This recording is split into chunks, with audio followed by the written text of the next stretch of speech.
EVM का सवाल है, मुझे तो इस पर कतई भरोसा था, पहले था ना आज है।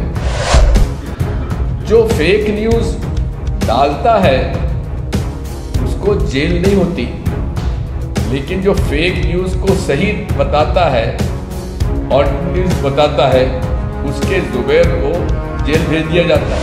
ये ना कि बिल्ली के गले में घंटी कौन बांधेगा, ये सारा मामला है इस वक्त। मशीन में गफलत है, सब मानते हैं, कर क्या सकते हैं। आज कोर्ट तुम्हारे पास नहीं है, आज प्रेस तुम्हारे पास नहीं है, पैसा तुम्हारे पास नहीं है, करोगे क्या? इस वक्त देश की डेमोक्रेसी चौपट होने जा रही है, लगभग हो चुकी है। 5 साल में 10 लाख करोड़ रुपए की ऋण माफ कर दिया, अपने मित्रों को, बड़े पूंजीपतियों को। वो रेवड़ी नहीं है। रिजर्व बैंक ऑफ रशिया से उनके खाते से पैसा निकाला जा सकता है, कौन निकालता पता ही नहीं पड़ा, तो फिर ईवीएम क्या चीज़ है। वोट कहीं डालते हैं लेकिन निकलता नतीजा एक। सबसे बड़े प्रजातंत्र लोकतंत्र में यदि लोगों को ये भरोसा ना हो कि जो वोट डाल रहे हैं उसको वो गिना जाएगा भी नहीं गिना जाएगा। आज पूरा देश चिंतित तो है लेकिन चुप है, क्योंकि जो बोलता है उसको क्या भुगतना पड़ता है वो आप सब लोग देख रहे हैं। जहां तक ईवीएम का सवाल है, मुझे तो इस पर कतई भरोसा था, पहले था ना आज है। नहीं कह सकता कि जिसमें चिप है वो हैक नहीं हो सकती, कोई उसको सही प्रमाणित नहीं कर सकता। यदि ये एक बुनियाद है और हम उससे सुन रहे हैं जो कि हेड ऑफ डिपार्टमेंट है कंप्यूटर साइंस के दिल्ली आईआईटी के, तो वाकई में हम लोगों के लिए चिंता का विषय है। क्योंकि जब बंगाल का रिजर्व बैंक ऑफ बंगाल से खाता से पैसा निकाला जा सकता है, रिजर्व बैंक ऑफ रशिया से उनके खाते से पैसा निकाला जा सकता है, कौन निकालता पता ही नहीं पड़ा, तो फिर ईवीएम क्या चीज़ है। हमें बताया गया था कि स्टैंड अलोन मशीन है, लेकिन अब वीवीपैट मशीन आने के बाद जहां तक मुझे जानकारी है, वीवीपैट मशीन में नाम और सिंबल सेंट्रल इलेक्शन सर्वर के माध्यम से जोड़े जाते हैं, ये मैनुअल नहीं है। यानी कि कंप्यूटर से कनेक्ट करके ही इसे जोड़ा जाता है। यदि ये है तो उसमें क्या सॉफ्टवेयर डाला जा सकता है, सॉफ्टवेयर डाला जाता है, वो सॉफ्टवेयर क्या है, इसकी कोई ट्रांसपेरेंसी नहीं है।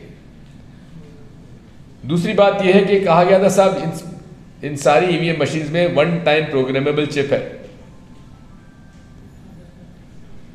हम लोगों ने आपके रिप्रेजेंटेशन में देखा तो आपने उसको भी चैलेंज किया है कि ये सिंगल 1 टाइम प्रोग्रामेबल चिप है या मल्टीपल प्रोग्रामेबल चिप है। ऐसे कई बुनियादी सवाल जो आप लोगों ने पूछा है, सेंट्रल इलेक्शन कमीशन को, चुनाव आयोग को उसका उत्तर देना चाहिए। क्योंकि विश्व में सबसे बड़े प्रजातंत्र लोकतंत्र में यदि लोगों को यह भरोसा ना हो कि जो वोट डाल रहे हैं उसको वो गिना जाएगा भी नहीं गिना जाएगा। अभी हमारे सरकार के लोगों ने बड़े अच्छे ढंग से उसको बताया कि हम वोट कहीं डालते हैं लेकिन निकलता नतीजा एक को है। यही सारी बातें हैं जो आज हम सब लोगों के लिए चिंता का विषय है। क्या विश्व के सबसे बड़े लोकतंत्र पर किसी को भी टेक्नोलॉजी के माध्यम से कब्जा करने का मौका दिया जा सकता है? जीतता कोई है, खरीद कोई लेता है। गोवा में हुआ, मणिपुर में हुआ, नागालैंड में हुआ, अरुणाचल में हुआ, अब महाराष्ट्र में हुआ, कर्नाटक में हुआ, मध्य प्रदेश में तो हुआ ही। बात यह है, अब बिहार बच गया। बात यही है कि ये पैसा किसके पास जा रहा है? कोविड में 99% लोगों की आमदनी कम हो गई। केवल 100 से कम परिवारों की आमदनी या कैपिटल दुगनी हो गई।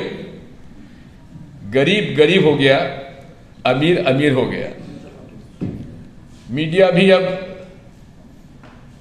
वही दिखाता है, वही बोलता है। मैं इलेक्ट्रॉनिक मीडिया की भी बात कर रहा हूं और प्रिंट मीडिया की भी बात कर रहा हूं। सोशल मीडिया में जो डिजिटल इंडिपेंडेंट यूट्यूब चैनल्स हैं या दूसरे माध्यम हैं, वहाँ जरूर जो डिजिटल मीडिया है उसमें आज भी कुछ हम लोग को उम्मीद नज़र आती है। ये भी एक बड़ी विडंबना है कि मैं आज बधाई देता हूँ प्रतीक सिन्हा और जुबैर अहमद को जो ऑल्ट न्यूज़ चलाते हैं। फेक न्यूज़ आज सबसे बड़ा एक खतरा है देश के लिए। मैं संगठन का नाम नहीं लेना चाहता, लेकिन एक संगठन है जो कि अफवाहें फैलाने में उनको ट्रेन किया जाता है। अब वो ट्रेनिंग का उपयोग टेक्नोलॉजी के साथ और बढ़ गया है। जो फेक न्यूज़ डालता है उसको जेल नहीं होती, लेकिन जो फेक न्यूज़ को सही बताता है, ऑल्ट न्यूज़ बताता है, उसके जुबैर को जेल भेज दिया जाता है। जो पूरे हमारे इलेक्शन पीपल्स रिप्रेजेंटेशन एक्ट का उल्लंघन करता है, धर्म का उपयोग करके वोट मांगता है, वो उस पर कोई कार्रवाई नहीं होती। जो खुलेआम धार्मिक उन्माद फैलाकर हिंसा फैलाता है उस पर कोई कार्रवाई नहीं होती है, लेकिन जो इस बात को उजागर करता है और उसके खिलाफ बोलता है उसको जेल भेज दिया जाता है। पूरे लोकतंत्र में ईमानदारी से चुनाव होना चाहिए। जिसको वोट डले वो उसकी गिनती होना चाहिए, उसको जीतना चाहिए। पैसे का दुरुपयोग नहीं होना चाहिए और मीडिया का दुरुपयोग नहीं होना चाहिए। जब पार्लियामेंट और असेंबली के ही चुनाव ठीक ढंग से नहीं होंगे, ये जवाबदेही दोनों तरफ से टूटती है। ना पार्लियामेंट के सदस्य जवाबदेही देते हैं लोगों को, ना सरकार जवाबदेही देती है पार्लियामेंट को। आज वही हो रहा है। इसके पीछे निष्पक्ष चुनाव करवाना है तो मशीन के बारे में हम यही कहना चाहेंगे कि जो भी बातें बताई गई बिल्कुल सही है, उनका हमारी पूरी सहमति है। लेकिन एक चीज़ याद भी रखिए कि किस तरीके से मशीनों की पोजीशनिंग होती है। अब एक मशीन है जिस पे आप वोट डालते हो, एक कंट्रोल यूनिट है जिससे गिनती होती है, और बीच में लगा दिया अब आप वीवीपैट, और वो भी 5 असेंबली कॉन्स्टिट्यूंसीज में, पूरे पार्लियामेंट के एक कॉन्स्टिट्यूंसी। और बीच में रखने का मतलब क्या है? वोट जो आप डाले हो, हम देखते हैं वीवीपैट में सही निकला, लेकिन वीवीपैट से जो कंट्रोल यूनिट को जो जाता है वो क्या सही है?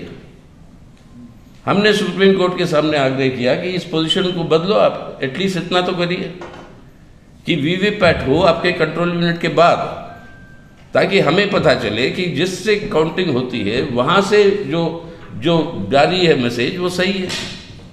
ये माना नहीं गया। 18 पॉलिटिकल पार्टी इसी कमरे से 3 साल पहले पैदल चले, नेता लोग सब, दिग्विजय सिंह भी सब भी थे सर उस समय हमारे साथ। क्यों दिग्विजय जी? नहीं, आप स्वयं नहीं थे, बाकी कांग्रेस पार्टी सब लोग थे, पैदल चले ईसीआई तक, यही विज्ञप्ति करते हुए कि इसको आप वीवीपैट 100% रखिए, एक बैलेट बॉक्स में डालिए, और अगर कोई डिस्प्यूट होता है तो बैलेट बॉक्स को गिनिए, इस मशीन को नहीं। ये थी आग्रह। उन्होंने कहा, जवाब क्या था कि आप कह रहे हो दोनों करें हम, पुरानी बैलेट भी हो और मशीन भी हो। ये दोनों नहीं हो सकता। तो तब हमने कहा मशीन को छोड़ो, फिर एक ही करो अब बैलेट पे। फिर अब एक नहीं, अब वो मशीन आ गई तो हम चुन के, तो शुरू हुई 50% से, नीचे उतरते उतरते अब 5 कॉन्स्टिट्यूंसी पे आई। हम चाहते हैं कि 100% वीवीपैट हो, और 100% वीवीपैट, वो बैलेट पेपर जो है अब गायब हो जाता है 1-2 घंटे के बाद, वो वीवीपैट से जो निकलता है।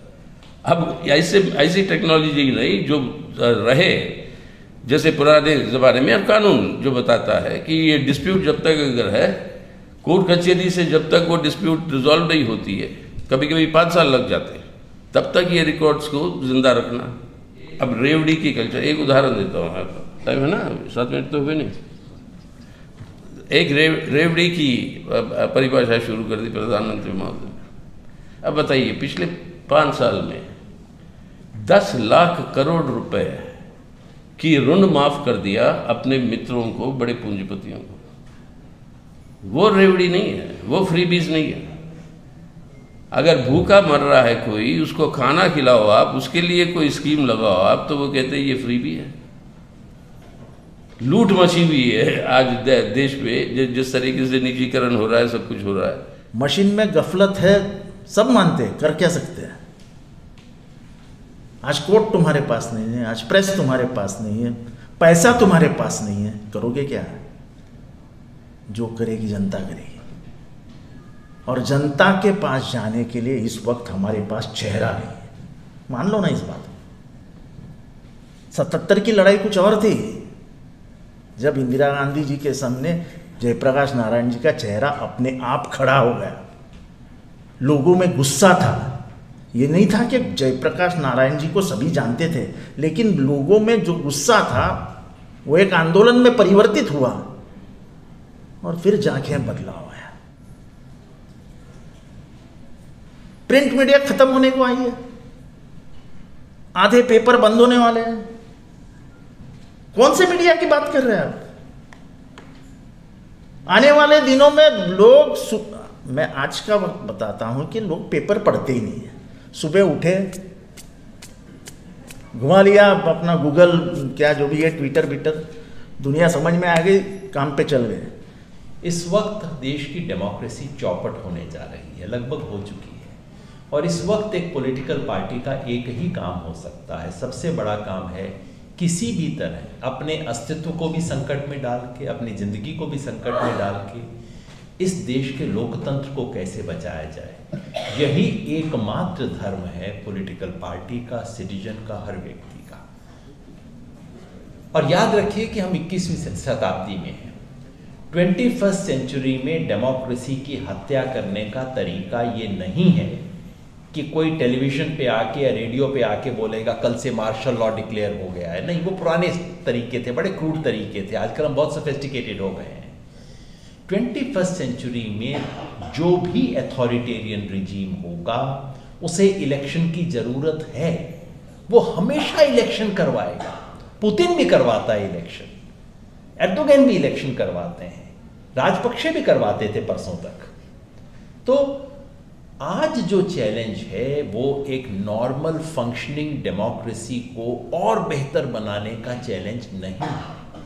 आज जो चैलेंज है वो ये है कि हम एक इलेक्टोरल अथॉरिटेरियनिज्म ना बने, इलेक्शन जो है किसी एक अथॉरिटेरियन रिजीम का अपेंडेज ना बन जाए, वो बचाने की चैलेंज है आज हमारे सामने। हर अथॉरिटेरियन रिजीम ये दिखाना चाहता है कि हमने इलेक्शन की काउंटिंग फेयर तरीके से की है।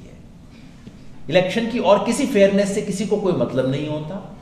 सब तरह की अनफेयरनेस इलेक्शन में होती है, हर कोई मान के चलता है, सारी दुनिया के सामने पता है।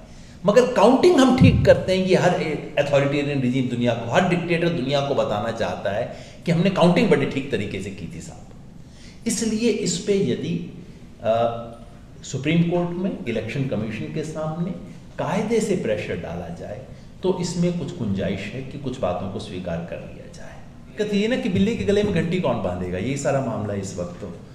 तो क्या उस पर हम किसी किस्म का सिटीजन वॉच कर सकते हैं? कुछ लोग कर रहे हैं और बहुत अच्छा काम कर रहे हैं। मीडिया का वॉच करना, उसके बारे में रिपोर्ट करना, पब्लिक में शर्मिंदा करना और एक पब्लिक बायकॉट के कैंपेन चलाना, उसी का फिलहाल असर हो सकता है। जैसे मैंने कहा 24 तक अगर हम अपना फोकस इन चीज़ों पे रखें, बड़ी नफीस बारीक बातें अगर जिंदा बचे तो कर लेंगे। जिंदा बचने के लिए क्या करना चाहिए उस पर फिलहाल फोकस करें।